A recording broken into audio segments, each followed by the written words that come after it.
भाई Krishna Gopal ji, doctor DP Singh ji, सबके नाम लेके क्या करूं, आदरणीय डॉक्टर सक्सेना साहब, आगरा यूनिवर्सिटी एलुमनाई एसोसिएशन के मेरे जागृत मित्रों, जब उत्तर प्रदेश की बात आती है तो एक दो लाइनें याद आती हैं धूमिल की। भाषा में भदेश हूँ, इतना कायर हूँ कि उत्तर प्रदेश हूँ। और ये धूमिल को लिखना क्यों पड़ा होगा? ये कायरता आई कहाँ से?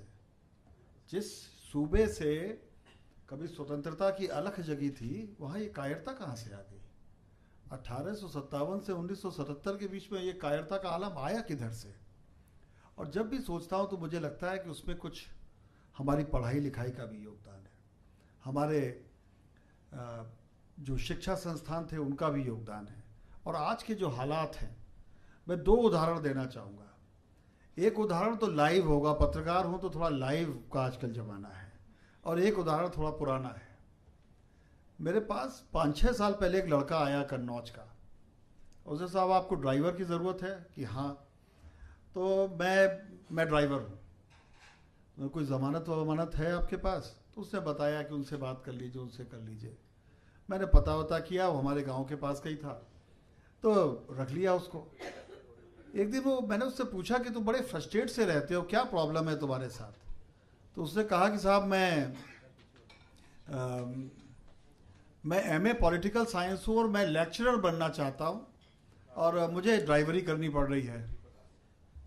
खैर, मैंने उससे कहा कि अच्छा तुम पॉलिटिकल साइंस में हो तो क्या हॉब्स लॉक रूसो का नाम सुना है?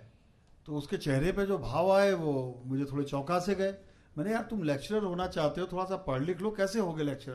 बोले साहब समय आएगा सब हो जाएगा, बस आप मुझे थोड़े से पैसे दे देना, मैं दे देंगे तुम्हें पैसे। उस समय मायावती हुकूमत कर रही थी। जब उनका समय पूरा हो रहा था, राजनीति में समय पूरा होता है तो दिख जाता है लोगों को, राजनेता को नहीं दिखाई पड़ता, वोट देने वाले को दिख जाता है। तो जब समय पूरा हो रहा था तो उसने कहा साहब मुझे 30,000 रुपये की ज़रूरत है, बाकी जुगाड़ मैंने कर ली है, और पता नहीं राजस्थान के किस विश्वविद्यालय से मुझे कुछ ऐसा हो जाएगा कि मैं लेक्चर हो जाऊंगा डिग्री कॉलेज में। मैं, तूने हॉब्स लॉक रूसो याद कर लिए? मुझे कोई ज़रूरत नहीं है साहब, आप चिंता न करें, समय आ रहा है। चुनाव हुआ, रिजल्ट बदल गया, हुकूमत बदल गई। हुकूमत बदलने के बाद वाकई उसका समय आ गया। एक दिन उसने कहा कि साहब मुझे बहुत ज़रूरत है 10,000 रुपये की लिए, और उसके बाद उसने मुझे एक SMS किया कि आदरणीय सर, और उत्तर प्रदेश के एक ज़िले का नाम लिया कि मैं फलाने डिग्री कॉलेज में लेक्चरर हो गया हूँ, जब पैसे होंगे तो लौटा दूंगा आपके। अब मैं ये सोचता हूँ कि जब वो पढ़ाता होगा तो क्या पढ़ाता होगा। एक रमेश चंद्र दीक्षित थे जिन्होंने मुझे 11वीं में गवर्नमेंट इंटर कॉलेज मैनपुरी में नागरिक शास्त्र पढ़ाया था। मुझे नहीं मालूम वो दीक्षित साहब कहाँ होंगे, लेकिन आज भी जो सिद्धांत उन्होंने पढ़ाए मुझे वो जस के तस याद है। उनकी वो जो डिलीवरी थी, जो पढ़ाने का तरीका था, जो पैशन था, तो मुझे आज भी लगता है कि वो मिले कभी तो मैं उनसे कहूँ कि सर अब आप जैसे शिक्षक हैं कि नहीं हैं। दूसरा लाइव उदाहरण मेरे छोटे भाई डॉक्टर देवस्वरूप का है।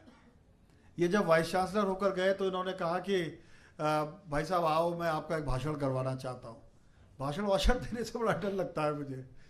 खैर गया वहाँ पर, तो इन्होंने दिखाया कि किस तरीके से लाइब्रेरी चल रही है।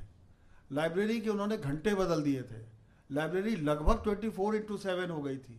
और ये सच है, अगर आप जब भी पढ़ना चाहे बच्चा तो उसको किताबें उपलब्ध होनी चाहिए, जब भी वो पढ़ना चाहे तो उसको वो अवसर उपलब्ध होने चाहिए, जब भी वो पढ़ना चाहे तो उसको उस तरीके के सारे संसाधन उपलब्ध होने चाहिए। और एक वाइस चांसलर का इसके अलावा क्या कर्तव्य हो सकता है कि वो पढ़ने का माहौल पैदा करे। तो जब मैं गया तो मैं बड़ा प्रभावित हो गया, लौटा इनके यहाँ से, और मैंने कहा यार मैं आऊँगा और दोबारा आऊँगा और एक आर्टिकल भी लिखूँगा। मैं लिखता नहीं हूँ, लेकिन मैं भूल गया लिखना फिर और मुझे लगा कि अभी इनको बहुत काम करना है, तो हो सकता है कुछ और ऐसे काम करें। बाद में इनको छोड़ना पड़ा, और जब इन्होंने छोड़ा तो बहुत अच्छे हालात नहीं थे। तो मैं एक अखबार नवीस होने के नाते मुझे ऐसा लगता है कि भारत की शिक्षा ऐसी है, शिक्षा और शिक्षाविद जैसे एक फुटबॉल हो, कि एक आदमी आया, उसे अपने तरह से किक लगाई, दूसरे पाले में गई, उसने फिर किक लगाई।